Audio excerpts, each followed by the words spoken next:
over. Mrs. Muir, come in, come in. Let me take your coat. Thank you. You have a lovely home. Yes. I think of it as the hearthstone of our historical society. Well, you have quite a turnout for the meeting. Well, this is the most important thing the society has ever done. And we're so pleased to have you writing about it. Well, I was very flattered. Naturally. Oh, Horace. Horace, we need more watercress sandwiches. Would you take care of it, please?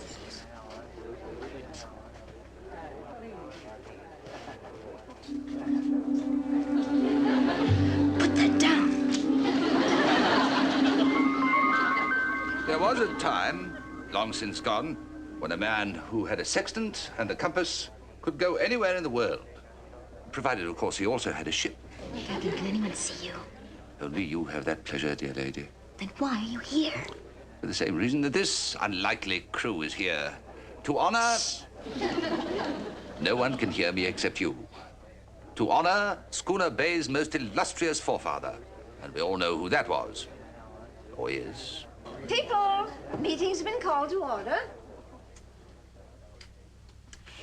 We are here to announce the name of that person who has been selected by our committee as the most outstanding figure in the history of Schooner Bay. The committee? Elvira, I thought the whole membership was going to vote on that, democratically. The committee was selected democratically by me. Our professional artist, Mr. Wyatt Andrews, has brought along a model of the statue, which will be erected to this hero in the town square. And our professional writer, Mrs. Carolyn Muir, will write the official history of our hero for the society. And this article will be placed in a national magazine. If we can get one to put it in. The gentleman we have selected for this honor was, fittingly, a sea captain. He was extremely distinguished and colorful, and a hero of the famous naval battle of Veracruz during the Mexican War.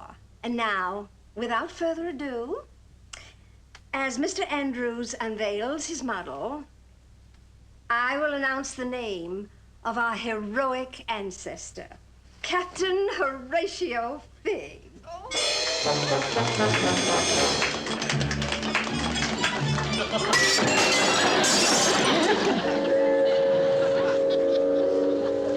Mrs. Muir! Yes?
Captain Gregg, I know you're here.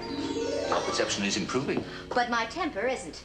I have never been so embarrassed in my life. You made a spectacle of yourself. Dear lady, it is impossible for a spectre to be a spectacle. All right, you made a spectacle of me. Well, perhaps I did act a little rashly.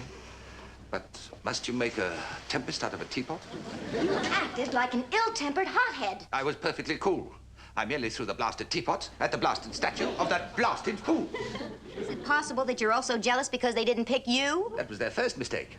But their greatest error was in paying homage to that total incompetent. The man was a hero. He was the biggest coward I have ever known. They even had to Shanghai him to put him aboard his own ship. And then he was seasick. And what about the Battle of Veracruz? He wasn't even at the Battle of Veracruz. And when he heard we were going to war, he ordered us to put him off halfway there. It's the only time in naval history that a captain has mutinied against his own crew. Why does everybody think he's a hero? For the same reason that everyone thinks Washington actually chopped down a cherry tree. That is just a charming legend. It is history distorted And so is this. Well, then if you're right... Of course I'm right. All right, you're right. But if you are right, then Schooner Bay's making a big mistake. Right. And as a professional writer, you must expose this fraud. I don't have any proof. I'd have to have concrete evidence. You have an eyewitness? Of course. I'll just run down to the Historical Society and tell them to call the whole thing off because somebody who died 100 years ago told me Fig was a phony. There's bound to be something. Some old documents or yellowed newspaper clippings or something. Where? Well, don't ask me. You're the reporter.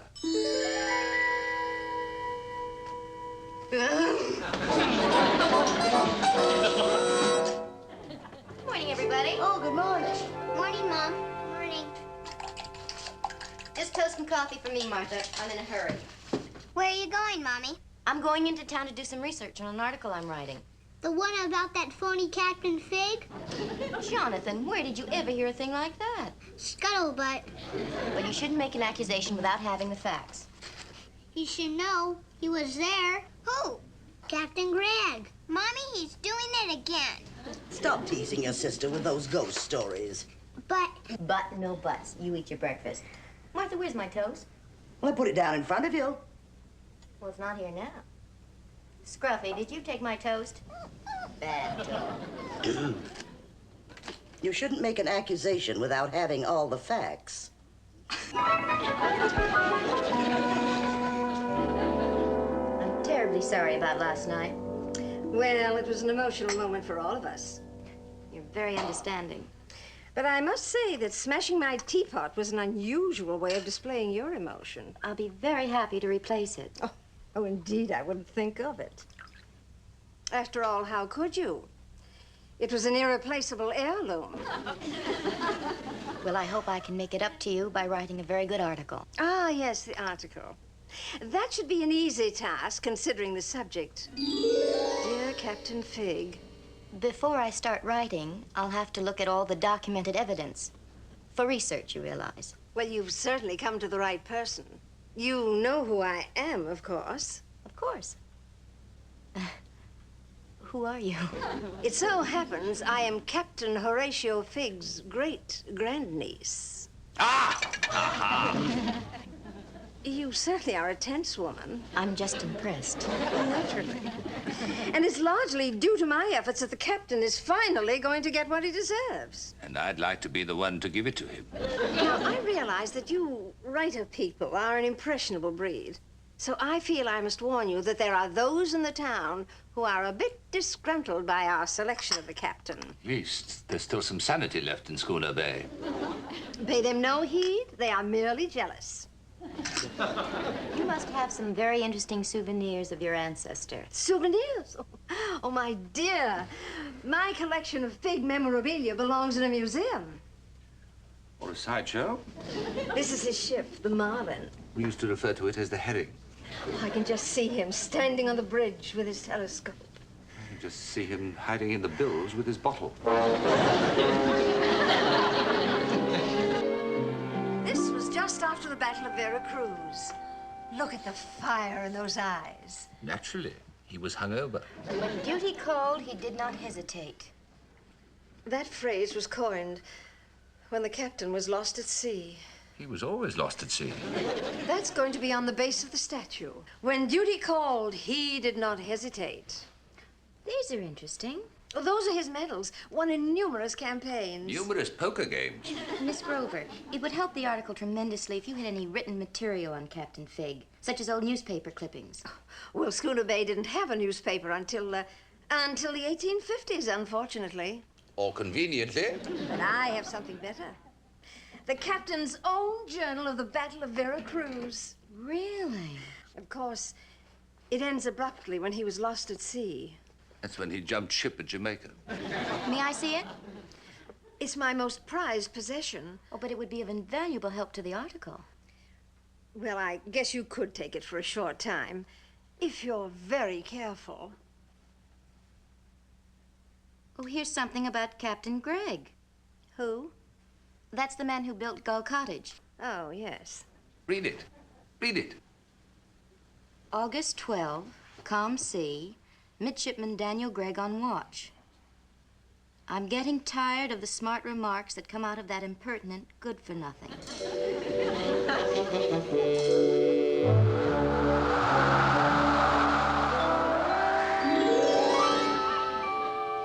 You still mad?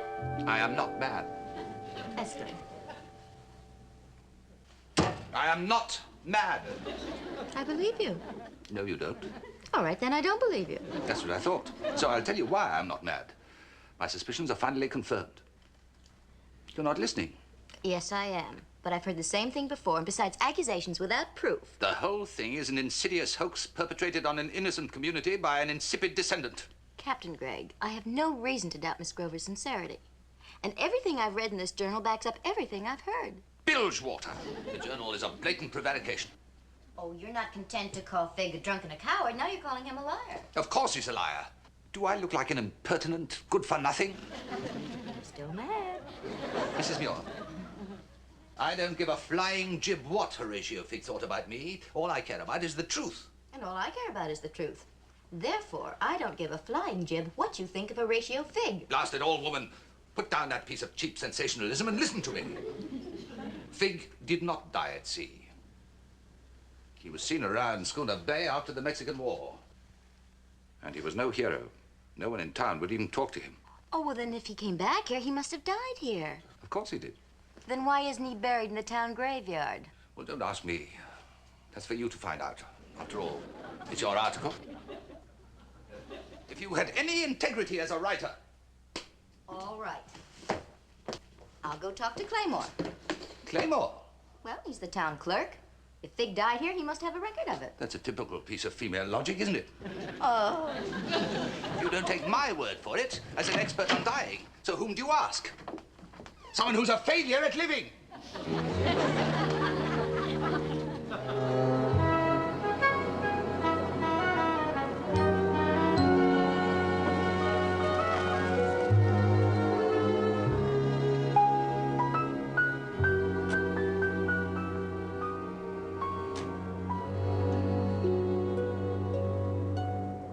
What an appetite.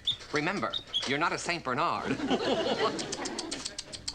Oh, Mrs. Muir, if it's about that leaky pipe, I'm terribly busy and I've already fixed it myself. Claymore, I'm not here to talk about Gull Cottage. I want to talk to you in your capacity as town clerk. Oh, certainly, Mrs. Muir. Pardon me, please. How may I help you?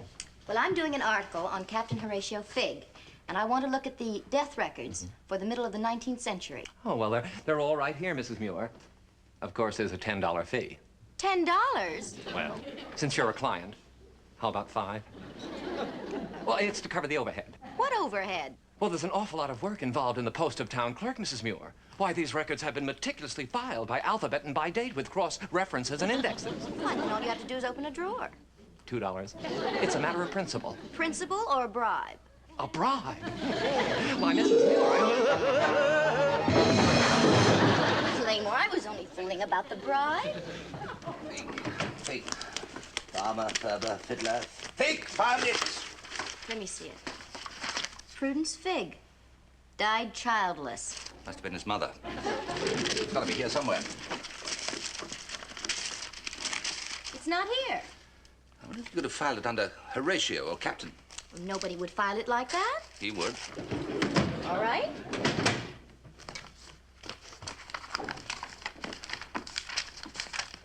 It just isn't here. Horatio Fig did not die in Schooner Bay. That buffoon must have lost the records. Captain Gregg, you haven't proved a single one of your allegations.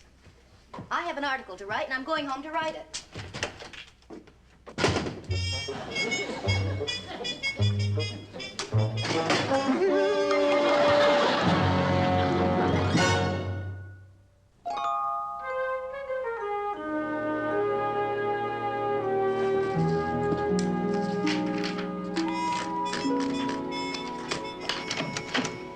How about a nice cup of coffee?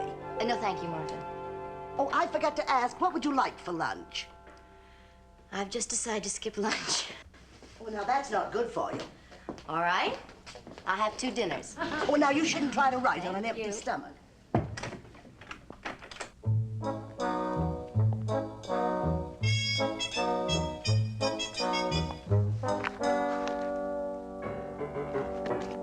Captain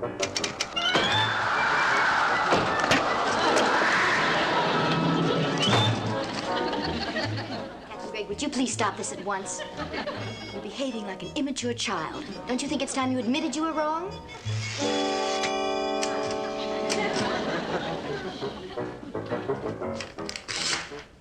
No. Well, I can see I'm not going to be able to concentrate around here today. But don't think you've stopped me from working on the article. I'll be back. Captain Gregg, why did you lock the door?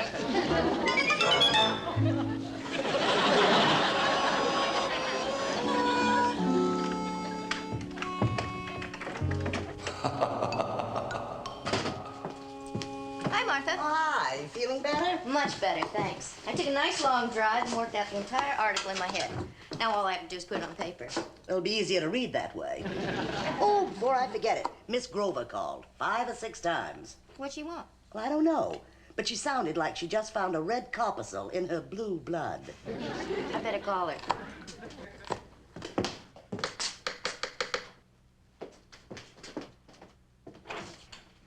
Miss Grover, I was just about to call you. I wouldn't have been home. I've just come from the police. What happened? My house has been burglarized. That's terrible. Was anything valuable taken? Something beyond value. Captain Figg's medals. Who would do a thing like that? I have certain suspicions. You do? Well, nothing definite, of course. But there are forces at work who are trying to sabotage the captain's memory. Forces? What kind of forces? Those who don't want justice done to Captain Figg. That's why I had to stop by and make sure nothing has happened to the journal. Oh, don't worry. It's perfectly safe. I'll show you. It's right upstairs. I hope. See, Miss Grover, it's perfectly safe and sound right under the medals. The medals! The dear captain's medals! What are they doing here? What? You took them. I open my house to you, and you take my most prized possession. Oh, no, it's nothing like then that. What is the explanation? The explanation is, well, when you gave me the journal, they must have slipped into it. That's impossible. Miss Grover, why would I bring you up here if I were trying to hide the medals? You are a strange woman, Mrs. Muir. I've had my doubts about you from the start. Well, I'm very sorry you feel that way. Since you do. Oh, no, let's not get temperamental. I know how you artistic people are. Why don't we forget the whole incident? Well, it really was just a mistake. Of course. But I don't think the Historical Society will tolerate any future mistakes.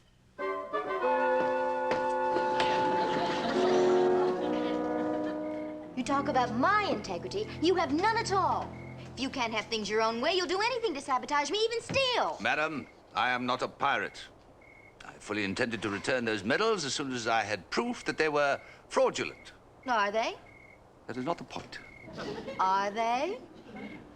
I'm afraid they're authentic. That doesn't mean he didn't steal them. Oh, Captain Gregg. Mrs. Muir, what would you say if I were to tell you that I had concrete proof that Figg died and is buried in this area? I'd say show it to me. I haven't got it here. That's what I thought. Where is it? I'll take you there. Why can't you bring it here? I'm afraid that's impossible. As I said, my evidence is concrete. I have found Figg's gravestone.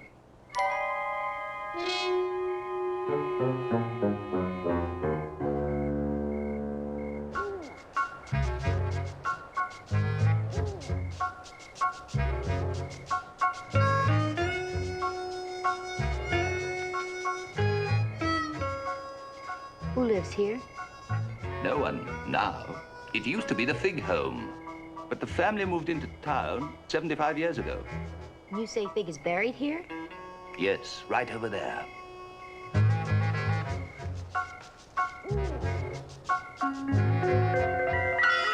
Fido? Oh, come on, Captain. This is... Captain Gregg? Captain Gregg, where are you? Captain? Captain Gregg, you startled me. For a minute, I thought you were a... Never mind. Captain Gregg, if this is your idea of a joke, I don't think it's very funny. There's nothing buried here but cats and dogs. And one rat. And there is his tombstone.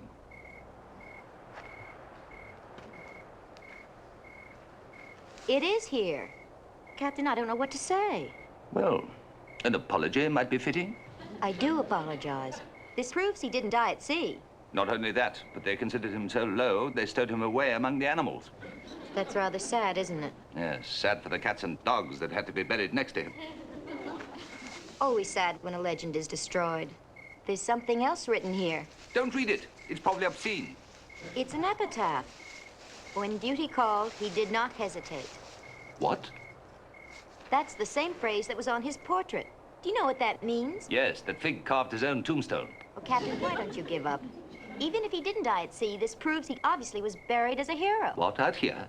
Well, why not? It's his home. Oh, what is the world coming to that it can glorify a man who is a sot, a coward, and a poltroon? Captain, if you can't act like an adult, you can at least have a little respect for the dead. Mrs. Muir, I'm delighted with your discovery. Imagine, Captain Fig's very grave. Of course, it does upset the theory that he died at sea. Not really. Evidently, he was brought back to be laid to rest among his loved ones. Fido? This is an important contribution to the town heritage. And I must apologize to you, Mrs. Muir, for the little suspicions I've had about you. Oh, that's quite all right. I didn't...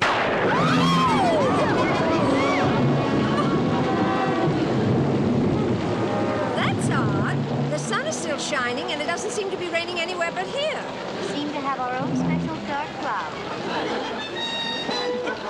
It stopped. Oh, I was sure it would, just as soon as we all got soaked.